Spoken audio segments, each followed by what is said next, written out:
The Mendon-Honeoye Falls-Lima Sentinel welcomes you to this edition of the Mayors and Supervisors Weekly Update, brought to you by...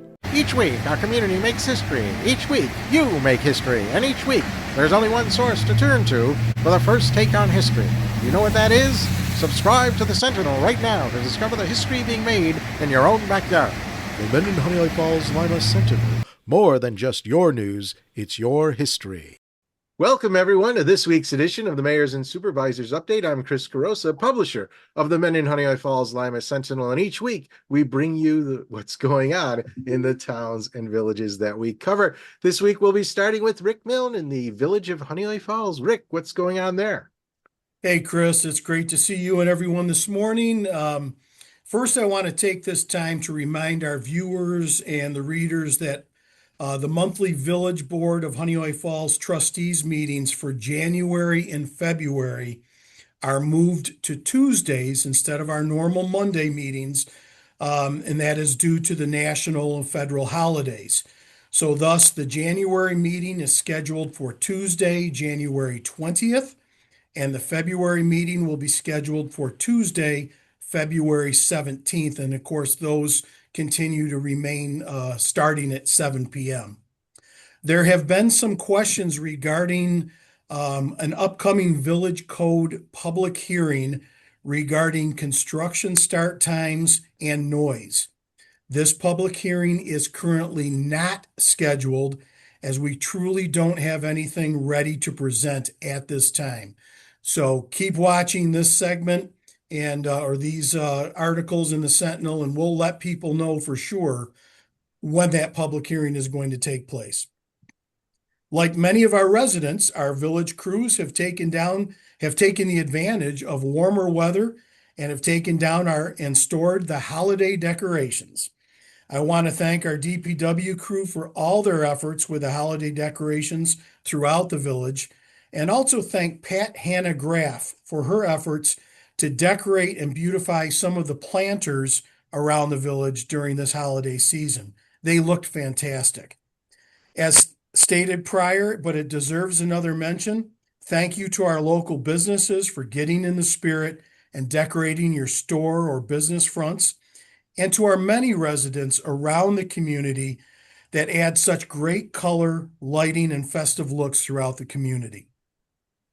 The village will now begin its planning cycle, its budget planning cycle.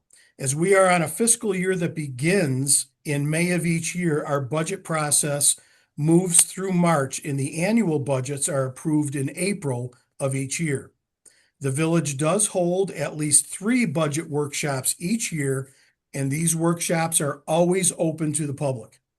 Once the budget is tentatively agreed upon, it will be available for review, and there will be a public hearing in April to hear any questions on the budget and then vote for consideration of passage. As mentioned in the last Sentinel issue, the Village of Honeoye Falls was awarded a grant for our wastewater treatment plant project through the Pro Housing Infrastructure Program. This is an $8.97 million grant, the second largest in the state of New York for this program. And we're currently going through the process of accepting the award and following a series of steps to do so. It may be surprising, but I have to ask all the village board members if they want to take the money. I think we all unanimously said yes. It's important to clarify that this funding is specifically to be used on our wastewater treatment plant project. This cannot be used for other projects or programs. And we've had some questions about the Pro Housing Infrastructure Program and thinking that this is specifically for a housing project. It's really specifically for a wastewater treatment plant project, but it supports the housing development that we currently have going on in the village of Honeoye Falls and our current houses and businesses. As moving on to the Monroe County Legislature for a moment, as the county legislator, legislative 5 district representative, this legislature will conduct its first full legislative body meeting on Tuesday, the 13th of January, 2026. My committee assignments remain as the Republican ranking member on Human Services, and also a member of the Public Safety Committee. These are the two largest department budget areas within the $1.567 billion budget. I have also been asked to serve on the Agenda Charter Committee this year, and I look forward to this new session beginning. Lastly, in upcoming articles and calls on this with this group, the Village Board of Trustees and village teams will begin to put together some educational articles about village government, our processes, our procedures, and differing departments on how we work. We hope to provide some interesting facts and information, and we also hope it will help clarify some misconceptions about village government and this specifically this level of government, about what we can and can't do and how we operate. So we're hoping to get a little bit more education going as we forward through these Sentinel calls. Chris, I want to thank you again for the opportunity. It's always great to be on. Hope everyone has a great week. Thank you. Thank you, Rick, and we definitely look forward to that educational series. Lee, over to you in the town of Rush. How's Rush running? Well, we're doing good. Thanks for the opportunity to be here this morning. We had our organizational meeting on the 5th of January. We got through the majority of it, but we're also having our first town board meeting on the 14th, next Wednesday, where we will be finishing up on our committee chairs. Also, I spent most of the week meeting all of the staff and workers for the town that are in the town. We are working on a committee to create a concept plan for the transportation alternative program to try and get a grant for that so that we can work to provide more safety on our streets in the town of Rush. That has been an issue that we have had to deal with for quite a while, and we're working to try and make sure that we solve those issues. I'm also going to be looking to the state and the county on a road that we have in town that's been pretty dangerous, a lot of accidents, to see if we could get a stoplight or maybe a flashing light to slow traffic down.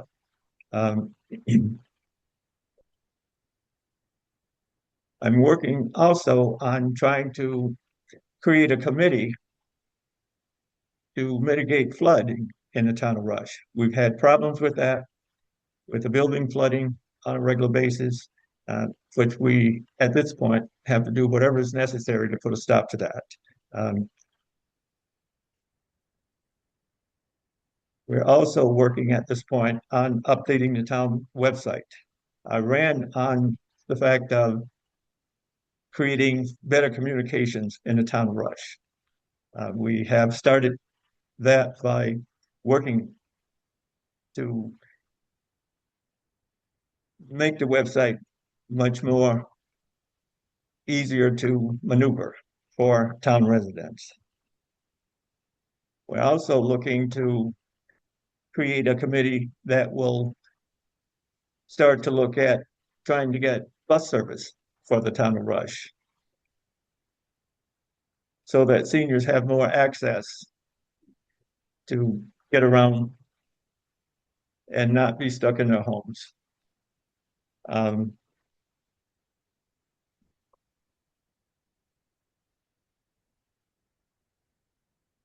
also looking to be able to hire 2 more maintenance people part-time. That's one of the issues that I find that I'm having. Other than that, it's just getting to know what the job is, looking at the finances, working with the finance bookkeeper to make sure that we can move forward together.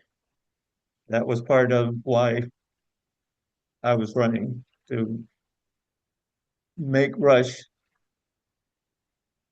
downsize to be the same as other towns that are Rush's size. Rush is a pretty small town. We only have 3,500 people.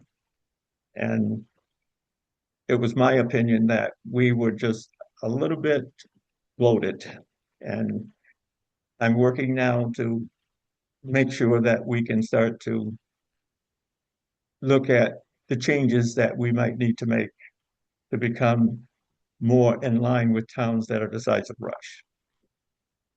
And that's pretty much what I have at this time. All right. Thanks, Lee. Very good. John, welcome over to you on Lima. What's going on in the town of Lima? Don't forget to turn your mic on. Yep. That's good. Thanks, All Chris. We've been off to a roaring start here. We had to have our organizational meeting before our first board meeting, so we've accomplished both of those. The organizational meeting was on the 2nd.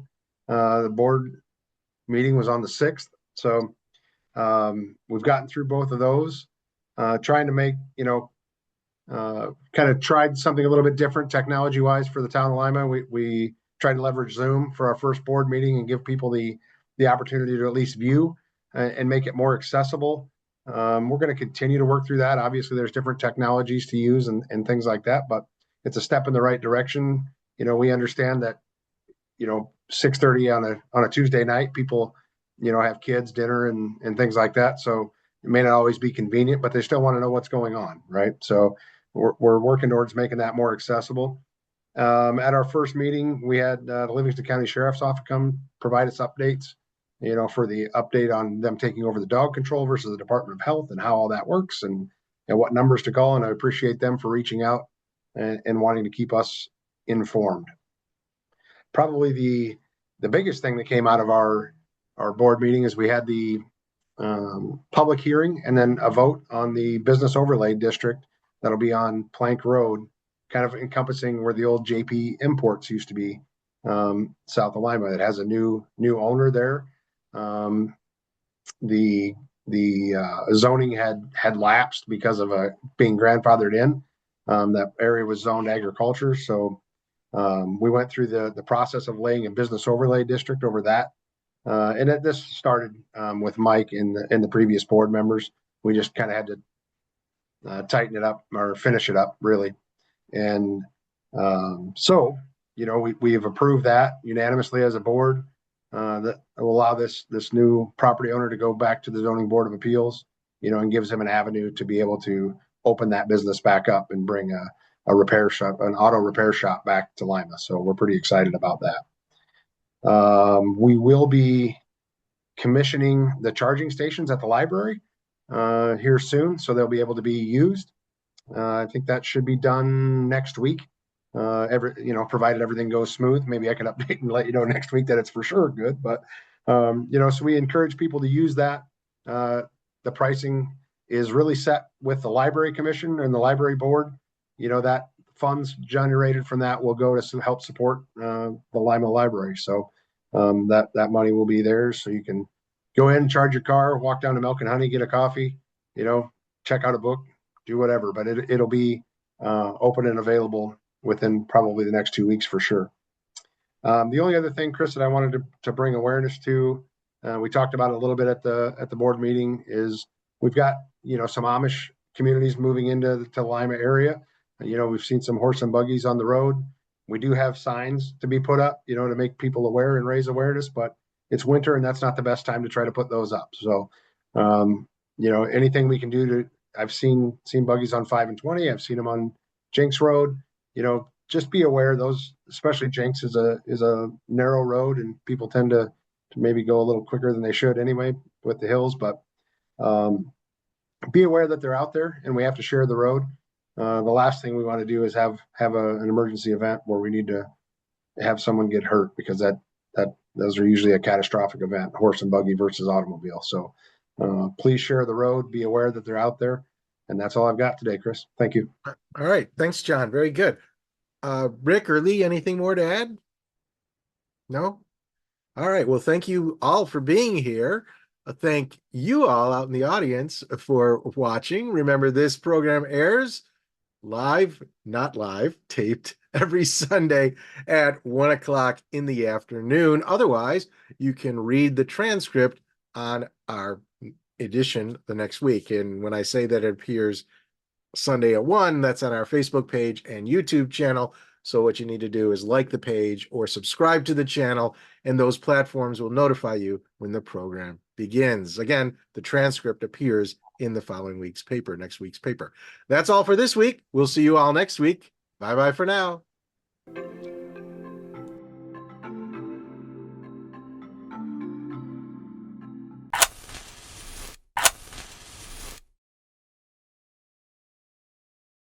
Imagine yourself communicating with a difference. Pan-Dimensional Solutions helps you do this. Whether live spectator events, taped broadcasts, or real-time audience-engaging programs, you can benefit immediately from the tools Pan-Dimensional Solutions will share with you.